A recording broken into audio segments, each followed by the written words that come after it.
Bonjour, je suis Aminata Pilimini Diallo, je suis dans le podcast Dissidence. Bienvenue dans ce numéro. Je vous attendais ardemment. Et aujourd'hui, j'ai la chance de discuter avec l'une des grandes féministes du paradis. Personnellement, qu'est-ce que ça vous fait d'être à cette place aujourd'hui, d'être citée parmi les féministes du pays? Bonjour, c'est un plaisir quand même d'être dans un podcast animé par un homme pour parler de féminisme, quand même. Donc, c'est un plaisir. J'espère que les questions, ce ne sera pas des questions pour heurter le féminisme. Alors, on va commencer. Ok, on va pas heurter.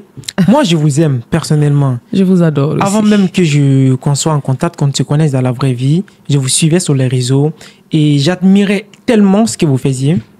Et parfois, je me demande pourquoi je n'ai pas eu ce genre de femmes dans mon entourage. Pourquoi les gens qui sont proches de moi dans la vraie vie ne sont pas comme ça. Est-ce que vous vous demandez parfois pourquoi d'autres femmes ne sont pas comme vous? Non, je me demande pas parce que j'ai aussi cette croyance de tout le monde n'est pas égaux et on ne peut pas être dans le même bord, on ne peut pas faire tous la même chose et chacun va faire quelque chose de son côté. Donc je me demande pas pourquoi toutes les femmes ou tout le monde n'est pas comme moi. Mais parfois ça me fait souffrir de vivre avec certaines personnes qui ne pensent pas comme moi, qui n'agissent pas comme moi. Mais je me pose pas la question pourquoi ils ne sont pas ou elles ne sont pas comme moi. Mesdames et messieurs, nous sommes avec Aminata Pilimini. Alors, brièvement, pouvez-vous revenir sur tout votre parcours? Oui, je suis Aminata Pilimini Diallo. Aujourd'hui, je suis une journaliste web féministe. Je suis la fondatrice du site actuel.info, la présidente des Amazones de la presse guinéenne. Je suis chef service communication à l'Office guinéen de publicité. Donc, mon parcours scolaire, je l'ai fait à Conakry ici. J'ai étudié à Yacine Diallo, le primaire. J'ai fait mon examen d'entrée en 7e en 2001. Et j'ai eu mon BIPC au collège Amadou Toumani Touré à Koloma en 2005, j'ai eu mon BIPC. Donc, j'ai opté pour les sciences sociales parce que je voulais être journaliste depuis que j'étais toute jeune. J'utilisais des magazines comme Planète Jeune, comme... j'oublie en tout cas les magazines. Donc, je me voyais trop journaliste. Du coup, j'ai choisi les sciences sociales. Je les ai fait à Yacine Diallo. Je suis revenue à Yacine Diallo parce que là-bas, j'avais fait le primaire. Donc, je suis revenue, j'ai fait mon bac en sciences sociales. Je l'ai eu en 2008. À Yacine Diallo, et alors je suis partie à Mercure. J'ai fait journalisme et communication. J'ai été diplômée en licence journalisme en 2011. Et alors, j'ai fait des stages à La République, à Chéri FM. J'ai fait un stage en communication à Star Times. J'ai été en Sierra Leone, j'ai fait la langue anglaise. Je suis revenue, j'ai créé mon site en 2015, actuel.info. J'ai été pigiste d'abord à Guinée Inter. Et puis, j'ai travaillé avec Vision Jeune aussi, lorsque j'étais à l'université. Donc, aujourd'hui, j'ai été aussi animatrice de Fashion Life parce que je suis ancienne mannequin. Moi, j'ai vu ça. Donc, j'aime la mode jusqu'à l'heure que je vous parle parce que j'ai même une page Fashion Life with Pilimini. Donc, j'aime parler de mode, j'aime parler avec les stylistes, avec les mannequins. J'ai animé donc Fashion Life sur ATV. Puis, aujourd'hui, depuis 2017, j'anime Femme Modèle sur... Ancien Love FM qui est devenu Galaxy FM. Je suis l'initiatrice du coaching Femme Modèle, l'école de la jeune fille grande dame de demain. Donc, je pense que c'est ça. Et je suis vendeuse en ligne de lingerie, puis lingerie. Je crois que c'est tout pour le moment. Vous êtes dans un peu de tout. Et au vu de tout ça, qu'est-ce qui vous amène dans le féminisme? Qu'est-ce qui m'a amené dans le féminisme? C'est la création de mon site actuel.info. Lorsque j'étais stagiaire à La République, j'étais en même temps pigiste à Guinée Inter. Et à chaque fois, je partais interviewer les femmes. Je voyais qu'on donnait on partait le faire parler sur des sujets qui n'ont pas trop d'importance. Et j'écoutais les émissions de grande écoute comme les grandes gueules et tout. Difficilement, par semaine, on entendait une femme intervenir dans ces médias, dans ces émissions. Donc, je me suis dit, pourtant, je connais beaucoup de femmes qui peuvent parler de politique, d'économie, de culture et tout. Et comment je vais faire? Est-ce que je vais aller m'incruster dans les grandes gueules ou je vais aller m'incruster dans le média de quelqu'un? Je peux pas. Donc, j'ai décidé, avant, je voulais créer un site culturel parce que moi j'étais trop dans la culture avec les chanteurs et les stylistes et mannequins, mais après j'ai vu qu'il y avait un grand site, je pouvais quand même pas concurrencer, ni positivement ni négativement. Et j'avais autre chose à faire, c'était de médiatiser les femmes, de leur donner la parole pour intervenir. Donc j'ai décidé, parce que je lisais le féminin du Maroc, je lisais Afrique Femmes. J'ai dit, attends, en Guinée, il n'y a pas un site qui parle de femmes. Ouais. Donc, j'ai décidé de créer Actuel en 2015. C'est quand j'ai créé Actuel, c'était pour donner la parole aux femmes. Je ne savais pas qu'il y avait le féminisme en 2015, jusqu'en mars 2015. Et bizarrement, ou peut-être avec coïncidence, le mois de mars, c'est le mois de la femme. Moi, je ne connaissais même pas ça en 2015. Et j'ai créé mon site en mars 2015. Donc, c'est à travers le site... J'ai couvert des conférences, j'ai couvert des marches, j'ai entendu parler de violences faites aux femmes, de défense des droits des femmes. Et là, ça a attiré votre attention? Non, ça m'a poussé à dénoncer sur les réseaux sociaux. Et c'est quand je dénonce sur les réseaux sociaux, quand je parle ou j'attaque les bourreaux, les gens ont commencé à me traiter de féministe. J'ai dit, c'est quoi le féminisme? C'était quoi être féministe? J'ai cherché, j'ai fait des recherches, je me suis reconnue féministe, j'ai assumé le féminisme. Et donc, c'est en 2015, vers la fin de l'année, j'ai été féministe. Et donc, c'est parti comme ça jusqu'à aujourd'hui, comme tu l'as dit. On me reconnaît parmi les meilleures, ou en tout cas les grandes féministes de la Guinée. Du paradis. Du paradis. Et justement, pourquoi chez les hommes, le féminisme a une connotation négative? En fait, quand on prend les hommes, dans la plupart des cas, dès qu'on parle de féminisme, là, ils ont un regard négatif là-dessus. Qu'est-ce que ça vaut? Comment vous décrivez cela? Bon, je pense pas que c'est les hommes seulement. Il y a même des femmes qui n'aiment pas entendre parler de féminisme. Et les personnes qui n'aiment pas entendre parler de féminisme, c'est parce qu'ils peut-être elles ne connaissent pas c'est quoi le féminisme, ou parce qu'elles connaissent mais elles sont dérangées par le combat. Il faut rappeler que c'est un combat qui lutte contre le patriarcat. C'est un combat qui ne fait pas de cadeaux aux hommes ou aux femmes qui violentent les femmes, qui font les violences faites aux femmes. Donc dès que toi tout de suite tu fais quelque chose de mal, ou tu penses que ça soit du bien, mais déjà que tu sais qu'il y a quelqu'un qui lutte contre ça, tu vas te sentir touché, ou tu vas te sentir, comment dire, je sais pas comment le dire. En tout cas, tu ne te sentiras pas bien. Tu vas toujours être sur la défensive et te dire que tu vas critiquer peut-être ce combat, tu vas critiquer cette chose qui veut peut-être t'arrêter à faire ce que tu es en train de faire. Justement. Donc, s'ils sont touchés par ça, c'est parce que, moi, souvent, je dis, si je dénonce le viol et qu'il y a un homme qui est touché parce que je dénonce le viol, c'est parce que c'est un violeur. Si ça le dérange, c'est parce qu'il sait qu'il est un violeur. C'est soit il a déjà violé, soit il a l'intention de violer. Donc si nous, les féministes, les hommes ou les femmes sont dérangés par le féminisme, c'est parce qu'ils savent qu'ils sont en train de faire quelque chose aux femmes. Ils sont en train de violer les droits des femmes. C'est pour ça qu'ils sont dérangés par le féminisme. Ouais, ça c'est clair. À tous ceux qui regardent cette vidéo-là, ou aux gens de ma génération, si vous devriez donner une définition du féminisme ou bien une conception du féminisme, quelle est cette conception que vous allez donner? Bon, le féminisme, c'est pas moi, ma définition, c'est pas toi, ta définition, c'est une définition vraiment universelle. C'est un mouvement, c'est un combat qui lutte contre les violences faites aux femmes. C'est tout.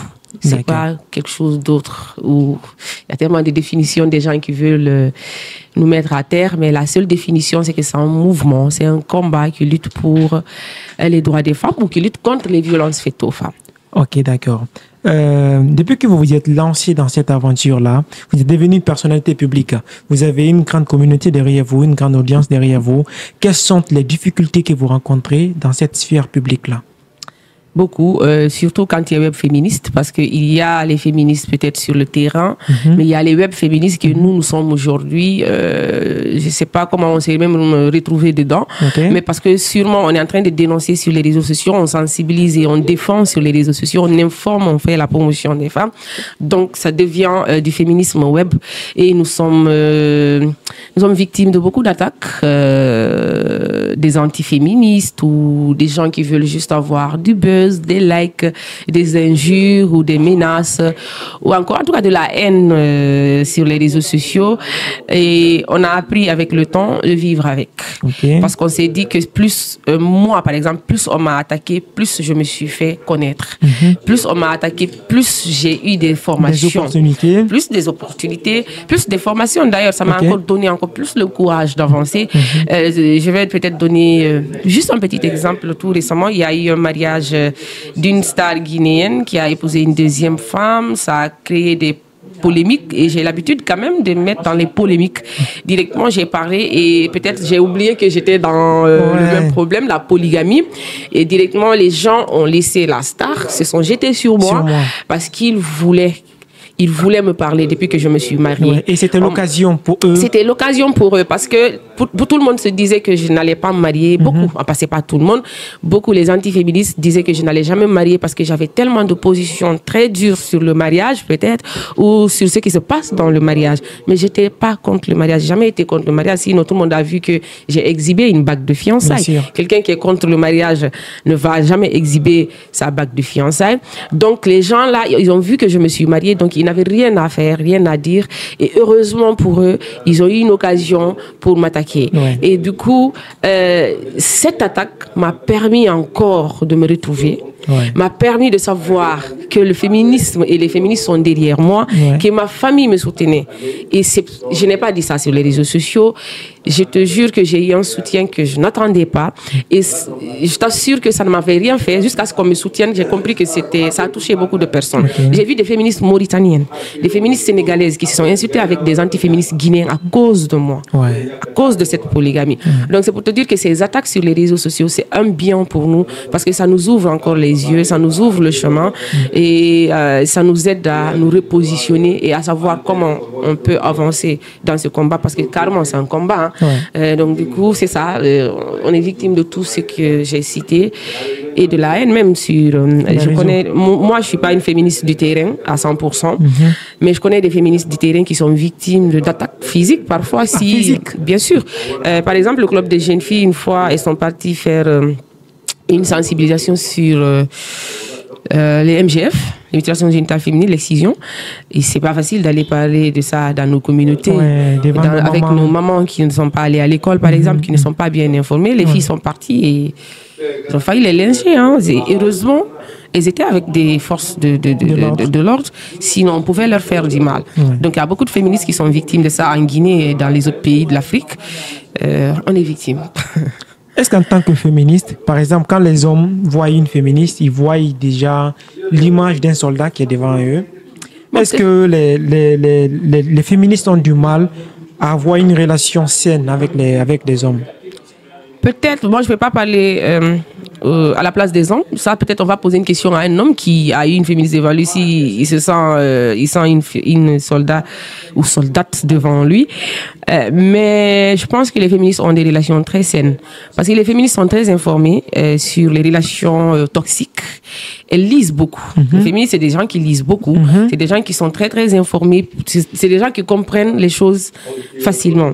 Et comme tu l'as dit, il y a des hommes qui n'osent même pas d'ailleurs nous aborder. Et ceux qui osent nous aborder, c'est ceux qui connaissent d'ailleurs le féminisme. C'est ceux qui connaissent les féministes. Bien qu'à un moment donné de la relation, ils trouvent que ça sera un peu difficile parce que l'homme, c'est l'ego. L'homme, c'est la virilité. Et les féministes, c'est des femmes qui piétinent l'ego des hommes. C'est des femmes qui piétinent la virilité des hommes qui veulent prouver à 100% que pour prouver sa virilité, il faut faire du mal à la femme. Donc, si eux, ils viennent faire... Moi, un exemple, si un homme veut me faire du mal, je ne vais pas le laisser faire. Mais aujourd'hui, je suis mariée. Si mon mari essaye, je ne vais pas le laisser faire parce qu'il est mon mari. Donc, s'il essaye de le faire, ça va vraiment le toucher dans son ego, dans sa virilité, parce que je ne vais pas laisser passer. Donc, les féministes sont un peu comme ça. Et c'est vrai qu'elles ont des relations saines, mais à un moment donné, si l'homme se perd dans sa virilité, dans sa façon de vouloir gérer les choses en piétinant les droits de l'autre, ça va faire mal, donc ça va peut-être les séparer. Et aujourd'hui, les séparations, ce n'est pas que chez les féministes. Tout le monde se sépare. Donc, ça existe partout. Moi, en tant qu'homme, par exemple, si j'ai envie de marier, d'épouser aujourd'hui une féministe, je dois m'attendre à quoi? Quelles sont les différentes préparations que je dois entrevoir? Bon, peut-être je t'ai dit quelque chose tout de suite. Si mon mari essaye de piétiner mes droits, je vais piétiner sa virilité. Donc, il faut t'attendre à ça. Si tu te maries à une féministe, que ce soit... Bon, moi, je ne suis même pas une féministe parce que je n'aime pas défendre que les féministes. Je défends toutes les femmes. Si tu te maries à une femme, marie-toi parce que tu veux aimer cette femme, parce que tu veux respecter cette femme, tu veux valoriser cette femme. Maintenant, parlant de féministe, si tu voudrais te marier à une féministe, sache que c'est une femme qui ne va pas se laisser faire. Est-ce que donc tu voudras te marier pour juste la dévaloriser, pour juste lui faire du mal? Non, je ne pense pas que tu vas le faire. Donc si tu penses que tu vas le faire, le mieux pour toi c'est de ne pas essayer. parce que vous n'allez pas aller jusqu'au bout. Ça va finir dès le début. Et donc, attends-toi à ce que si tu ne la respectes pas, tu ne respectes pas ses droits, elle ne va pas te respecter, elle ne va pas respecter tes droits. Elle va me combattre? Bien sûr. Même si on a des enfants? Bien sûr. Qu'est-ce que vous pensez de l'idée selon laquelle l'homme est toujours supérieur à la femme? Oui, les gens parlent de supériorité physique. Je suis d'accord. Très d'accord d'ailleurs. Que les hommes sont supérieurs aux femmes. La majorité, hein, ça c'est des cas généraux.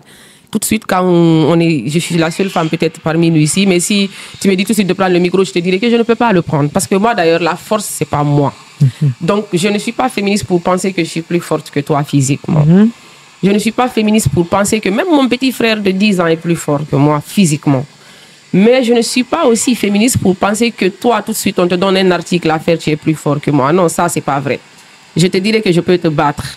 Même pour animer une émission, même ton propre podcast, tu me challenges, je vais te challenger. Ah ouais. Ça, c'est ce côté professionnel. Okay. Je n'accepterai pas qu'un homme dise qu'il est plus fort que moi si on a eu les mêmes chances à l'école, si on a eu les mêmes chances dans la vie. Mais tu peux aussi avoir plus de chances que moi. Et là, je reconnaîtrai. Aujourd'hui, tout de suite, mon DG, par exemple, il est plus fort que moi professionnellement. Okay. Mais celui avec qui j'ai fait les bancs, non, je n'accepte pas qu'il soit plus fort que moi. Mais physiquement, oui. Si l'homme pense qu'il est plus fort que la femme, j'accepte. Mais si aussi il y a une femme qui pense qu'elle est plus forte que toi, je lui laisse le bénéfice du doute. Ça existe bien sûr, il y a déjà. des femmes qui vont te taper, hein, elles vont te taper, elles vont te mettre KO. Ça m'est arrivé une fois, une fille m'a cassé la gueule. Donc ça existe. Mais bon, là, c'est une force physique. Et peut-être, comme tu as ramené cette question, je ne sais pas si tu as la question de ça, l'égalité entre hommes et femmes. Beaucoup, ils confondent ça quand on parle d'égalité entre hommes et femmes. On va éclaircir ça peut-être dans ton podcast aussi, parce que j'en ai parlé à chaque fois. Quand on parle d'égalité homme-femme, on ne parle pas d'égalité physique. Non, on n'est pas égaux. Soit les femmes vont être plus fortes que certains hommes, certains hommes sont plus forts que certaines femmes. Et même professionnellement. Mais on parle d'égalité de genre, c'est quand, comme je l'ai dit, on a les mêmes chances, on poursuit les mêmes études. On est dans la même classe. Tout de suite, on me dit que parce que moi, je suis femme, je dois balayer la classe, par exemple. Toi, tu vas juste étudier. Ou bien, à la maison, d'ailleurs, le petit garçon et la petite fille. Pourquoi souvent, dans nos familles, on donne la chance au petit garçon d'aller faire le foot, d'aller lire. Mais la petite, elle est juste là en train de balayer, de laver les bols. Mais elle doit aussi aller à l'école. Et puis, on leur demande les mêmes notes. Ouais. Ils ne peuvent pas ramener les mêmes notes. Ouais. Donc, c'est un peu ça, dans le processus de même depuis l'enfance jusqu'au boulot. Tu as le même diplôme que moi. On part tout de suite à l'Office guinéen de publicité. Tu veux être responsable communication, je vais être responsable communication. Et on dit qu'on va te donner la chance parce que tu es l'homme. Oui. Ou bien on nous donne la même chance. On est peut-être on a le même poste. On dit qu'on va te payer plus que moi. Parce qu'ils pensent que l'homme a plus de responsabilités. J'ai été victime. Hein. Okay. Moi, j'ai été victime. J'ai été une responsable avec beaucoup d'autres responsables hommes. J'étais la seule femme, mais on avait les mêmes responsabilités, sauf que ce n'étaient pas les mêmes services. Mais tous les responsables avaient le même salaire. Okay. On me dit que moi, on va me donner la moitié des salaires des hommes. Des hommes. Parce que j'ai posé la question et mon patron me dit directement, tu es une femme, tu n'as pas de responsabilité. Est-ce qu'on parle des responsabilités ou on parle des compétences? Ouais. Donc, l'égalité, quand on parle de l'égalité, c'est un peu tout ça, mais ce n'est pas l'égalité physique, franchement pas. Ou parler d'égalité entre ton mari et toi. Le mari et la femme à la maison, on n'est pas du tout égaux. Mon mari, il a sa responsabilité. Il est le chef de la maison. Il est mon mari, il est celui qui m'a doté. Il est... Moi c'est mon grand frère et tout. Ouais. Donc, je le considère déjà comme ça, cocoto bébé. Ouais. Donc, je le considère un peu comme ça. Mais quelque chose que je peux faire aussi à la maison qu'il ne peut pas faire, il y a beaucoup. Ouais. Il y en a beaucoup. Biologiquement, d'ailleurs, il y en a. Et même dans les tâches ménagères, quelque chose, par exemple, laver les bols, peut-être il ne pourra pas le faire. Justement, dans un foyer ou bien dans un couple, est-ce qu'on doit parler de supériorité ou bien de complémentarité? Je préfère la complémentarité. Généralement ou naturellement, dès qu'un homme et une femme naissent, psychologiquement, l'homme se sent toujours supérieur à la femme. C'est même pas lui qui se sent supérieur, c'est la société qui le rend comme ça. Et pourquoi cet état de fait-là? Est-ce que c'est une réalité ou bien est-ce que c'est un rêve ou bien c'est un idéal là ou bien ça vient de l'ego de l'homme? C'est pas l'homme qui l'a fait, comme je t'ai dit. Quand on est, tout de suite, moi je suis mariée, dès qu'on sent que je suis enceinte, peut-être tu vas voir notre société qui va dire que Dieu te donne, que ça soit un garçon. Que ce soit un garçon. Tout le monde est content. Hein. Et même si je mets au monde tout de suite un garçon, tout le monde sera content. Si je mets au monde une fille, même s'ils seront contents, ça... Donc, c'est depuis là d'abord la naissance. Peut-être si c'est des jumeaux, une fille et un garçon, tu vas peut-être voir qu'il n'y a plus d'applaudissements du côté du garçon que la fille. Et donc, c'est dès la naissance, on prépare le petit garçon à être important dans la société. Et dès que tu te sens important, tu te sens fort, même si tu n'es pas fort. Tout se passe dans la tête. C'est la société qui construit les choses. C'est la société qui a construit l'homme et la femme. Ils ont supériorisé la femme et l'homme et ils ont mis la femme à l'inférieur. Et aujourd'hui, c'est ce que le féminisme est en train de déconstruire. Et tu penses que ça va pas faire mal aux gens? Ça va faire du mal. Et ça va finir par être déconstruit parce qu'aujourd'hui, on a des femmes quand même qui challengent les hommes, qui défient des hommes. Et avant, même si ça existait, c'était très, très rare. Aujourd'hui, nous, on est en train de sensibiliser à ce que les mamans, les papas, donne les mêmes chances aux petits garçons et petites filles. Qu'on ne montre pas au petit garçon qu'il est plus fort que la petite fille. On demande toujours au petit garçon ne pleure pas, même s'il a mal. Il tombe tout de suite, dès qu'il tombe, on va dire faut pas pleurer, tu es un garçon. Tu es un garçon, faut endurer. Tu es un homme, il faut être même fort. Quand tu as gourmet, on dit ne pleure pas. Pourtant, vous pleurez gourmet tous les jours. Si vous ne pleurez pas devant nous. Je pleure dans la chambre. Mais c'est ça. Et je ne peux pas pleurer publiquement parce qu'on dit que je suis un homme. L'homme ne pleure pas. Malheureusement, on vous fait mal d'ailleurs. Hein. Très mal. On vous fait mal. Moi, je pense que ça fait mal. C'est comme nous, les féministes. Quand on dit que les féministes sont fortes, les féministes ne pleurent pas. Et les féministes pleurent. Pourtant, on a les mêmes cœurs. On a les mêmes émotions. Pourquoi on construit les gens comme ça? Les militaires ne pleurent pas. Les journalistes ne font pas ça. Les sportifs ne font pas. Tout ça, c'est les construits. Les sociétés, c'est la société qui construit ça. Et puis, si nous prenons ça, nous allons souffrir. Et souvent, la plupart des jeunes filles qu'on rencontre dans le mouvement féministe, le combat de la plupart s'éteint après leur mariage. Pourquoi cela? La plupart, oui. Parce que peut-être c'est des filles qui se sont mariées très jeunes, qui se sont mariées parce qu'elles n'ont pas la conviction du féminisme. On a connu Adja Idrissa Ba. Bien sûr. Elle est toujours féministe. Bien sûr. On a connu Kadiatou Konaté. Elle est toujours féministe. C'est des filles, elles ne peuvent même pas quitter dans le féminisme. C'est les féministes qui les tiennent maintenant. C'est devenu comme moi. Une vie pour elles. Peut-être tu as vu que avant de mon mariage, beaucoup m'ont pensé que j'ai dit que j'ai arrêté le féminisme parce que je devais me marier. Et d'ailleurs, je n'ai pas dit que j'arrêtais le féminisme. J'ai arrêté d'écouter les féministes. J'ai parlé avec une féministe, je ne vais pas dire son nom parce que je ne sais pas si elle sera à l'aise. Elle m'a dit, Dia, on dit souvent que quand on se marie, on va délaisser le féminisme. Ils ont oublié qu'on se marie à un stade où on a déjà fait beaucoup d'années dans le féminisme. Et on ne va pas continuer à faire le même combat dans le féminisme. Le féminisme, c'est des branches. C'est des branches que les gens n'ont pas compris. C'est le début d'abord, c'est de la formation. C'est en plus maintenant être connu comme moi aujourd'hui. J'aurai 10 ans de féminisme en 2025. 2025. Et toi, tu ne peux pas faire quelque chose 10 ans avec la même force, la même énergie. C'est clair. Déjà, quand tu finis maintenant de faire tous les combats, la dénonciation et tout, c'est qu'on voudrait, en tant que féministe, maintenant d'aller vers les plaidoyers. Il y a des challenges. C'est ça. C'est des étapes. C'est des étapes. Maintenant, quand je finis, aujourd'hui, je vois beaucoup de filles qui font la même chose que je faisais il y a des années. Est-ce que je vais continuer à le faire? Tu ne dois pas stagner. Mais non, j'ai coaché. Comment on dit ça? Le coaching, j'ai mentoré. Ces filles-là font la même chose que je faisais il y a des années. Est-ce que je vais continuer? C'est comme si je vais, tu vois, je vais être en concurrence avec eux. C'est vrai que dans le féminisme aussi, on n'accepte pas de parler de concurrence. Il n'y a pas de concurrence dans le féminisme. Il n'y a pas de meilleur féministe. Il y a de grandes féministes, mais il n'y a pas de meilleur féministe. Donc, si on continue à faire la même chose, c'est comme si on ne donnait pas la chance à nos petites sœurs. Maintenant, si on finit les dénonciations, on part vers les plaidoyers. Après les plaidoyers, on est peut-être des députés ou des ministres. Et parce que tu ne peux pas rester là à dénoncer. Si tu dénonces, c'est pour que les lois soient appliquées. Et si toi, tu es là où on doit appliquer les lois. Donc, c'est des étapes. Cette fille, aujourd'hui, elle ne parle plus de féminisme comme nous parlons de féminisme. Elle est dans les institutions internationales en train de nous chercher des bailleurs.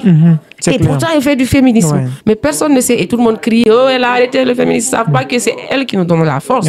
C'est elle qui nous envoie de l'argent. C'est elle qui nous envoie des formations. C'est un travail de l'ombre en ce moment. C'est un travail, franchement, qui ne finit pas, mais qui a des étapes. Et c'est ce que beaucoup n'ont pas compris, mais qui les plaît. Ça les plaît de crier, oh, elle s'est mariée, elle a arrêté le féminisme, l'homme l'a fait, ça, l'homme. Tant on a des hommes qui sont tellement féministes. Moi, je parlerai de mon mari je vais écrire un roman. Sur lui. Ben non, parce que tellement de choses qu'il me dit. Même si je lui dis que je ne vais pas aller travailler aujourd'hui, il va dire non, faut partir. Si je dis En que fait, il aime ce que tu fais. Oui, il me soutient. On a des maris qui nous soutiennent, des maris qui nous boostent. Aujourd'hui, même si on veut lâcher, c'est eux qui vont te dire ne lâche pas. Donc, qu'ils arrêtent de dire que oui, il y a des féministes. Moi, je connais aussi des exemples de jeunes féministes qui ont arrêté le féminisme. Il y a même un exemple d'une fille qui avait arrêté. Elle a divorcé après 6 mois de son mariage. Okay. Elle est revenue dans le féminisme et elle nous a expliqué beaucoup de choses. On a compris pourquoi d'ailleurs elle avait arrêté. Et s'était mariée avec un homme très, très violent, physiquement et moralement. Et elle était fatiguée. C'est une jeune fille qui s'est mariée. Le mariage, c'est aussi... je te souhaite de te marier, tu sauras. Le mariage, c'est quelque chose qui pèse lourd, surtout le début. Ouais. On ne sera jamais bien préparé pour le mariage, jamais. Donc, imagine une petite fille qui se marie, qui part le stress, le traumatisme et tout. Elle ne peut pas tout faire en même temps. Elle va délaisser son féminisme. Peut-être il y a beaucoup qui délaissent les études ou le boulot. Pourquoi on ne parle pas de ça? Ouais. Mais on parle souvent de délaisser le féminisme. C'est parce que le mariage, le début, ça ne sera jamais facile. Et donc, si elle laisse et qu'elle continue sa vie, il y aura toujours des féministes dans ce monde. Et souvent, quand il y a divorce dans un couple, là, les gens, dans la plupart des cas, mettent tout sur la femme. Comment, en tant que féministe, vous percevez cela? Peut-être on a vu un changement ces derniers temps. Je ne sais pas si tu as vu les réseaux sociaux et tout. C'est vrai qu'on pointe beaucoup du doigt à la femme, mais j'ai vu aussi des gens qui pointent les hommes du doigt. Peut-être qu'il y a des femmes qui n'ont pas raison dans le divorce. Il y a aussi des hommes qui n'ont pas raison dans le divorce. Mais moi, je dis qu'aucune femme ne va quitter un bon mariage. Un mariage où elle est heureuse. Et souvent, la société, la femme, elle est toujours pointée du doigt. Je dis souvent aux hommes, vos complexes et vos fautes, vous les rejetez sur nous, les femmes. Les femmes sont des commères, les hommes sont des gros commères. Les femmes pleurent trop, les hommes pleurent. Les femmes sont sensibles, les hommes sont sensibles. Mais les hommes, ils prennent tous leurs complexes, tout ce qu'ils ne peuvent pas assumer, ils rejettent sur la femme. Et aujourd'hui, quand une femme se marie, tout le monde veut qu'elle reste. Qu'elle reste quoi qu'il en soit. Dès qu'elle part, on dira que elle n'est pas patiente, elle ne pardonne pas et tout. Et c'est vrai qu'on pointe du doigt, mais je suis en train de voir un changement dans notre société qui n'est pas bien. Un changement qui n'est pas bien? Oui, parce que maintenant, les gens veulent retourner à la case de départ. Ils veulent retourner les problèmes des femmes sur les hommes. Les gens ont compris. Beaucoup de femmes ont compris qu'aujourd'hui, il faut blesser les hommes comme ils nous ont blessés. C'est pas bien. C'est pas du tout bien. Donc, c'est vrai qu'on pointe du doigt à la femme. C'est vrai que c'est comme ça que c'est fait la société. Mais si les gens n'arrêtent pas, ça va retourner contre les hommes. Ouais. Et ça fera encore plus mal. Très mal d'ailleurs. Parce que les femmes, elles savent quand même se taire sur tout, peut-être. Elles ont accepté tellement de choses que c'est devenu la normale. Je t'assure qu'il y a des femmes adultères. Elles sont nombreuses dans nos quartiers, dans nos sociétés, mais elles se cachaient. Aujourd'hui, elles montrent ça. Pourquoi? Elles montrent ça publiquement? Oui. Elles assument d'ailleurs. Ouais. J'ai parlé tellement avec des femmes, j'ai connu tellement. J'ai vu sur les réseaux sociaux beaucoup de femmes qui assument aujourd'hui d'être infidèles. Parce que les hommes assument d'être infidèles. Okay. Dès que tu parles d'infidélité... Ils le font avec fierté d'ailleurs. Avec fierté, avec ego. Les femmes ont commencé à renverser la tendance. Et si aujourd'hui, le pointer du doigt à chaque fois à la femme, et la femme aujourd'hui commence à renverser la tendance, ça ne sera pas bien pour les hommes. Parce que dès qu'on voit un homme cocu, ça pleure, c'est les médias qui viennent, on a vu tellement d'exemples, c'est les médias qui viennent parler, pourtant il y a tellement de femmes qui ont pardonné ça, qui se sont tues, qui n'ont rien dit, et dès qu'un seul homme dans le monde le vit, c'est le monde entier qui en parle. Imagine si c'est tous les hommes aujourd'hui qui découvrent que leur femme est en train de les tromper. Ouais. Ce serait pas bien. Donc, on arrête de pointer du doigt, que chacun assume ce qu'il est en train de faire, qu'on essaye d'arranger les choses. Et chacun assume son complexe, je voulais dire sa complexité, mais son complexe, que chacun assume ça, que les gens arrêtent de dire c'est la faute de la femme. C'est toujours la faute de la femme dans notre société. Et ce n'est jamais la faute de l'homme. L'homme, il est parfait. Ouais. L'homme, il est normal. L'homme, c'est le chef suprême. C'est le représentant un dieu, de Dieu sur terre. Merci. Pourquoi? Vous aviez dit une fois sur Facebook, en 2015, j'étais très petit, que ne vous laissez pas violenter par vos hommes. Faites recours à la justice, mes sœurs. Est-ce que ça sous-entend que chaque fois qu'on est victime de violence dans le foyer, en tant que femme, nous devons recourir à la justice, sachant que l'éducation qu'on reçoit de nos parents ne permet pas cela? L'éducation ne nous permet pas, je ne pense pas. Moi, je suis Peul. J'ai été bien éduquée. Mais aujourd'hui, c'est pas parce que je suis Peul, j'ai une éducation. Je parle d'un cas général. Oui, oui, je donne un exemple. Moi, souvent, peut-être tu me suis beaucoup sur les réseaux sociaux, souvent je prends un exemple sur moi. Quelque chose que j'ai jamais vécu. Hein. Je prends un exemple sur moi. Si mon mari me tape tout de suite, je vais pas dire que je vais appeler mon père. Hein. Mais jamais. J'appelle pas mon père. C'est soit entre lui on règle, soit je le tape, ou je cherche quelqu'un qui va le taper, soit on part à la justice. Mais c'est pas mon père qui va régler ça, c'est pas ma mère qui va régler. Parce que de toute manière, s'ils viennent régler, ils vont me dire pardon. Mougno, mougno. Il faut te taire. Mougno. Jusqu'à ce que je meure. Ou jusqu'à ce que j'ai une paralysie. On a eu beaucoup d'exemples de femmes qui ont été tapées par leur mari. Les familles de la femme, maman et papa disent pardon, pardon. Et les femmes ont eu des maladies. On les a ramenées chez leurs parents. Ouais. Le mari, il est parti se remarier. Ouais. Qui a perdu? C'est la femme et sa famille. Mais quoi? C'est la famille et la femme. Donc, dire que toujours parce qu'on a eu cette éducation. Aujourd'hui, il y a des lois. Pourquoi? Ouais. Tu pourrais être enfermé dans des tiroirs. Pourquoi il y a des lois? Pourquoi le Guinéen aime dire justice, justice, faisons justice? Mais si la justice doit passer sur toi, tu n'acceptes pas que la justice se fasse. Les hommes, au lieu de dire que si ma femme ou la société disent que sa femme a mené l'injustice, dites aux hommes de ne pas taper leur femme. Oui. On peut régler les problèmes sans taper. Il n'y a pas quelque chose qui fait mal à une femme quand tu lui coupes la parole, par exemple, ou quand tu ne lui donnes pas quelque chose qu'elle veut, matériellement. Si tu veux faire du mal à ta femme parce qu'elle t'a fait quelque chose qui n'est pas bien, ne la tape pas. Il y a beaucoup d'autres manières. Il y a tellement de manières qui font plus mal d'ailleurs, qui peuvent même l'amener peut-être vers la déprime. Hein. Ouais. Ça aussi, c'est pas bien de toute manière. C'est pas quelque chose que j'encourage. J'encourage pas ça parce que ça fait encore plus mal. Parce que si une femme qui déprime jusqu'à ce qu'elle perde sa tête, elle peut faire pire que ce que peut-être son mari pouvait lui faire s'il le tapait. Donc, de toute manière, moi, comme je t'ai dit, je préfère faire recours à la justice. Je pense que la justice peut mieux régler les choses que si moi je me vengeais ou que si mon mari continuait de me taper. Parce qu'aujourd'hui je me suis mariée, je vais toujours dire mon mari. Mais toutes les femmes qui sont tapées, qui sont vraiment violentées, qu'elles fassent recours à la justice. Maintenant, j'ai publié ça en 2015. Comme je t'ai dit, au fil des ans, j'ai eu beaucoup d'expériences. Okay. J'ai eu des expériences où on ne parle pas directement à la justice. Il y a des ONG, à la famille, à le chef de quartier. Et justement, je voulais savoir comment Pilimine, en tant que féministe, fait pour accompagner des femmes qui sont victimes de violences conjugales. Voilà. Donc, ce qu'on fait, d'abord, c'est les écouter. Okay. Il y a beaucoup qui ont besoin, surtout d'une oreille. Même hier, ou ce matin d'ailleurs, je répondais à un message. Si on finit ici, je vais te le montrer si tu veux. Il y a une fille qui me parle, elle me dit c'est une amie qui a été victime de viol. Depuis 10 ans. De viol. De viol. Depuis, elle a fait plus de 10 ans. La fille n'en a jamais parlé. Donc, les victimes ont besoin. Elle est restée silencieuse. Elle est restée silencieuse parce qu'elles ont peur de parler avec leur famille. J'ai eu beaucoup de victimes qui m'ont parlé, qui n'ont jamais osé dire à leur mère ce qu'elles ont vécu ou à leur sœur. Elles n'ont pas quelqu'un dans la famille parce qu'elles savent que ces gens-là vont les juger. Et elles savent que nous, on peut les écouter sans les juger. On peut les écouter peut-être pour leur donner... D'autres ont juste besoin d'être écoutés. D'autres ont besoin de conseils. Et certains ont besoin de la justice ou un accompagnement peut-être financier, technique et tout. Beaucoup ont besoin. Chacune a son besoin. Maintenant, on fait, comme je dis, on écoute.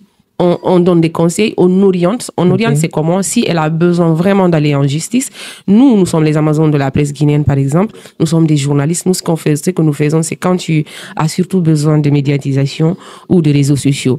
On parle à ton nom, on parle pour toi. Maintenant, si nous, on ne fait pas ça, on t'amène vers une ONG, vers, par exemple, le Club des jeunes filles ou le FDDH de Moussaïro. On t'amène là-bas. Et le FDDH, par exemple, eux aussi, ils ne partent pas souvent vers la justice si ce n'est pas quelque chose de cruel. Par exemple, le viol.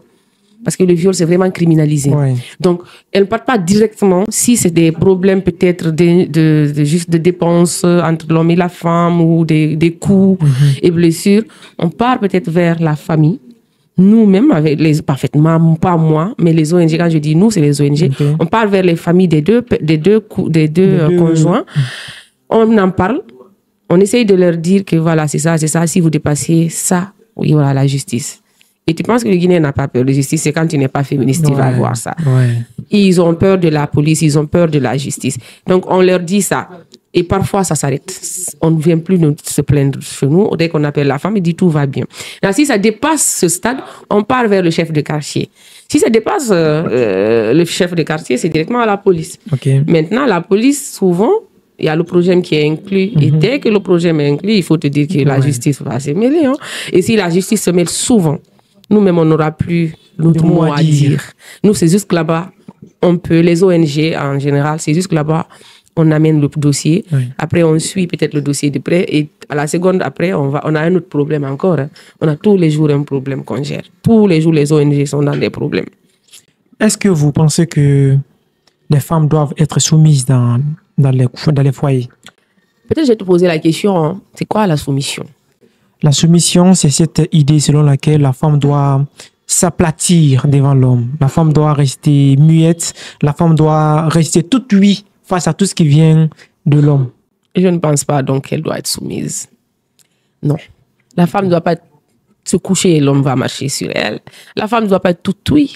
Si on te dit tu dois être soumise, comme tu l'as défini. Pour cela, j'aime toujours, quand tu me parles de soumission, te demander d'abord c'est quoi la soumission. Parce que je voudrais bien que tu me définisses la soumission pour que je te réponde. Donc, si la soumission, c'est d'accepter l'inacceptable, je ne suis pas d'accord. Parce que si tu acceptes l'inacceptable, tu vas accepter l'infidélité de ce monsieur. Tu vas accepter son manque de respect.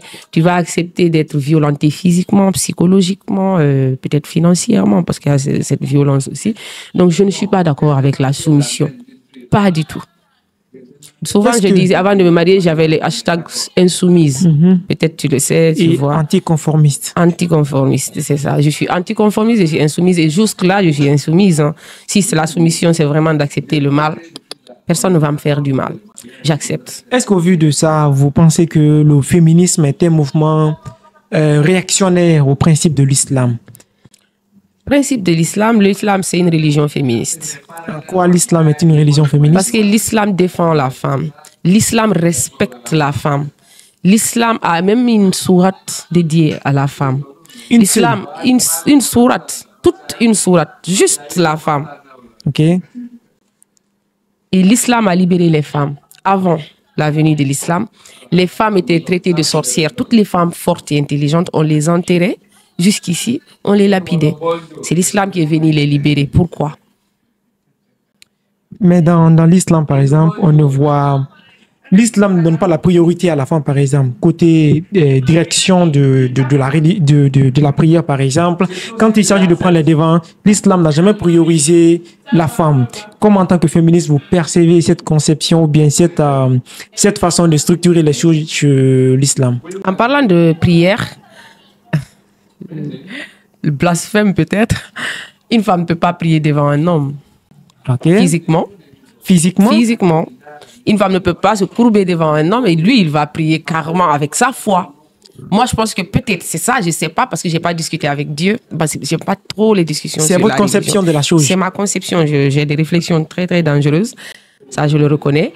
Donc, de toute manière, pourquoi alors Dieu, si l'islam permet à l'homme de faire prier, l'islam n'a pas permis à l'homme, à l'homme de faire des enfants? Parce que c'est Dieu. Nous tous, on croit à Dieu et Dieu, c'est lui qui a fait les choses. Mais la conception de l'enfant est un peu différente de la direction de la prière. C'est parce que Dieu, c'est que comme tu l'as dit, par exemple, dans le couple, c'est pas... Comme tu as dit, c'est une complémentarité. Dieu nous a créés pour qu'on se complète, pour que toi tu fasses ça, moi je fasse ça. Peut-être tu peux pas me faire prier, moi je peux pas te faire prier. Ça, je sais pas d'où c'est venu, hein. Je connais pas clairement l'origine. En fait, non, même le Coran, je l'ai pas tout lu et je l'ai pas, je connais pas la définition de tout ce qui est dedans. Mais de toute manière, même si Dieu donne les rênes de la prière à l'homme, Dieu n'a pas donné les rênes de tout à l'homme. C'est pas l'homme qui doit tout diriger, c'est pas écrit dans le Coran. Je pense pas que l'homme doit tout diriger. Sinon, peut-être l'homme allait diriger peut-être la famille. C'est la femme qui dirige la famille, même si c'est pas écrit dans le Coran. Je sais pas, je sais pas si c'est écrit ou pas. Hein. Franchement, comme je t'ai dit, je ne sais pas. Mais de toute manière, moi, ce que je sais est que l'islam, c'est une religion qui donne le droit à la femme, qui respecte la femme. Peut-être la femme ne fait pas prier, je sais pas d'où c'est venu, ne doit pas faire prier l'homme. Mais moi, je t'ai dit ma pensée. Tout ce qui est dans le Coran, si tu analyses comme moi, tu vas voir peut-être l'origine de cette analyse, de cette chose ou autre chose. Mais de toute manière, dans l'islam, même si on donne le pouvoir à l'homme, on n'a pas à lever le pouvoir à la femme dans l'islam. On a donné le pouvoir à l'homme sur quoi. C'est juste la prière et autre chose, quoi. Mais revenons d'abord à la prière. On sait que la prière, c'est l'un des piliers phares de l'islam. En tant que pilier phare de l'islam, peut-être que Dieu, en donnant encore un pouvoir à la femme de s'affirmer dans une telle chose, ça pouvait être ce genre de pouvoir pouvait être extrapolé dans tous les domaines de la vie. Quand il s'agit de rassemblement, la femme est exclue, c'est l'homme qui doit toujours prendre la parole pour parler. En fait, dans les grandes choses que l'islam a établies, la femme est toujours exclue. Est-ce que vous pensez que l'islam ne permet pas le féminisme? Non, je ne pense pas. Comme je t'ai dit, moi je dis souvent l'islam, c'est une religion qui respecte la femme, qui donne tous les droits à la femme. Maintenant que la femme va diriger ou l'homme va diriger, moi je pense que c'est à la prière seulement. Maintenant, si on extrapole, c'est parce qu'on veut extrapoler. Sinon, l'islam va être clair sur tout. Par exemple, il y a beaucoup d'hommes qui te disent que l'islam, c'est d'ailleurs faux, ne permet pas à la femme de sortir, aller se chercher. Et c'est faux. Parce que si on regarde l'histoire du prophète Mohammed sallallahu alayhi wa sallam, tout ce que Dieu veut, il allait le faire dès le début. S'il voulait que la femme reste vraiment à la maison, Dieu n'allait pas donner un exemple à une femme comme Khadija ou Aïcha, je ne sais pas, j'oublie, au prophète, il allait donner une femme qui est tout le temps dans la maison. Et dans l'histoire de l'islam, on dit souvent, par exemple, le prophète, il venait demander des conseils à sa femme. Et dans une histoire où j'ai écouté une dame qui connaît bien la religion, une docteure en droit islamique, qui parlait des guerres. Lorsque le prophète faisait des guerres, nos imams d'ici ne vont jamais te dire qu'il y avait une armée de femmes. Pourtant, il y en avait. Et elles étaient venues demander au prophète, est-ce qu'elles peuvent combattre? Le prophète leur a dit, si elles peuvent, si elles pensent qu'elles peuvent, elles vont le faire. Et même si elles ne sont pas allées toutes combattre, certaines n'ont pas combattu, mais elles ont été des médecins, des sages-femmes pour les blessés de guerre, elles faisaient la cuisine et tout. Chacune avait un droit à quelque chose. Donc, ça veut dire que l'islam a donné des droits à la femme. Même si l'homme va diriger la prière, peut-être extrapoler jusqu'à diriger tout. Ça, c'est maintenant un combat qu'on va faire entre nous. Peut-être vous allez rester à la prière. Ça, c'est la religion, on ne peut pas. Moi, en tant que féministe, je ne me permettrai pas de dire que je vais faire prier un homme. Non, non, comme je ne connais pas l'origine, je ne vais pas parler de ça. Mais il y a d'autres choses aussi que l'islam ne va pas m'imposer. Je vais par exemple parler de la soumission. Je vais par exemple parler d'accepter toujours que l'homme parle devant moi. Non, si je dois parler, je peux parler, je vais parler. Ok, justement, cela veut dire que bien que vous soyez musulmane, si vous rencontrez des choses, par exemple, dans le Coran, qui sont contraires à votre combat féministe, vous allez vous aplatir à ça ou bien vous allez les rejeter en bloc? Non, je ne vais pas rejeter en bloc, mais je vais essayer de comprendre. Comme par exemple la prière. Ça, je vais jamais faire prier. Supposons qu'on a déjà compris, pas à part même la prière, que vous avez découvert. Non, on est dans la supposition. Il y a pas quelque chose, non. Parce que vous et moi, on ne connaît pas trop. L'islam, il n'y a pas de supposition. C'est clair, c'est clair. Bien sûr. C'est clair, c'est clair. Moi, à part la prière, je ne vois aucun passage, comme m'a déjà dit, où la femme doit rester derrière l'homme et accepter. Il n'y en a pas. Donc, ça veut dire que s'il n'y en a pas, franchement, si c'est pas logique, c'est pas logique. C'est comme la polygamie, par exemple. Il y a beaucoup de féministes qui ne sont pas d'accord. Il y a des femmes qui ne sont pas féministes qui ne sont pas d'accord. Il y a des féministes qui sont d'accord. Il y a des femmes qui ne sont pas féministes qui sont d'accord. Donc, moi, je suis féministe. J'ai fini par... Au début, je n'acceptais pas la polygamie. J'étais carrément non. Opposée. Non, pas opposée. Mais moi, personnellement, je disais non. Mais j'ai même un long texte que j'ai fait en 2018. J'ai dit que si une femme accepte la polygamie, je la soutiens. Parce qu'elle a accepté son droit. Elle a accepté. Moi, Pilimini, en tant que féministe, je ne peux pas dire à une femme, si elle n'accepte pas, qu'elle veut quelque chose, elle ne va pas le faire. Peut-être si ce n'est pas bien, je vais la conseiller. Mais je ne vais pas lui dire, hey, il ne faut pas le faire. Après, j'ai fini par l'accepter parce que j'ai eu tellement de choses dans la vie. Entre 2018 jusqu'en 2024, j'ai eu tellement de choses qui m'ont ouvert les yeux, qui m'ont montré que peut-être je ne pourrais être dans un mariage que dans la polygamie. Parce que j'ai une tête un peu, tu vois, très libre. Je ne peux pas rester avec un monogame pour ne pas lui faire du mal. Je n'ai jamais voulu faire. Parce que si je me marie avec un monogame, tu te maries avec un monogame, tu sors du lundi au dimanche. Tu ne fais que voyager. Tu ne peux même pas faire le ménage. Tu n'es pas totalement disponible. Disponible à lui. Et tu sais que le mariage, c'est la disponibilité. Parfois, le mariage, c'est vraiment, comme tu l'as dit, c'est une complémentarité. Et tu sais que tu ne peux pas faire ta part du gâteau. Tu auras fait du mal à l'autre. Donc, il y a tellement de choses que je ne vais pas expliquer maintenant que j'ai accepté. Donc, pas parce que je suis féministe, je vais dire que non.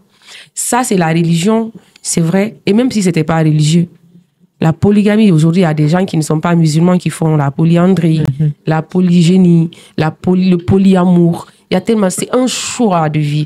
C'est pas religieux. Comme je l'ai dit tout récemment aux féministes, elles ont cru que c'est l'islam qui m'a poussé à accepter la polygamie. Je leur ai dit non. C'est loin de l'islam. J'ai dit c'est C'est personnel, c'est égoïste en fait. Ok. C'est égoïste, je l'ai fait égoïstement, je l'ai fait pour moi, je l'ai fait pour mon bien. Je ne l'ai pas fait religieusement. Si c'était religieusement, je l'avais fait, il y aurait d'autres choses aussi. Donc, il y a des choses dans l'islam que moi, je ne peux pas... Cautionner. Non, je ne peux pas m'opposer. Ok. Je ne peux pas m'opposer clairement. Je dis non, ça se fait pas. Même si c'est contraire à votre combat féministe. Qu'est-ce qui est contraire? Peut-être le fait qu'un homme fait prier ou la polygamie ou quoi? C'est ce que je veux. Je veux que tu nous donnes un exemple. Parle pas que c'est contraire on va aller féministe. Hein. Pas côté islam. Voilà. Mais dans l'histoire des grands prophètes, on n'a jamais vu de femme, par exemple. Est-ce que ces genres de réalités sont une preuve que Dieu a toujours voulu privilégier, donner plus de pouvoir à l'homme?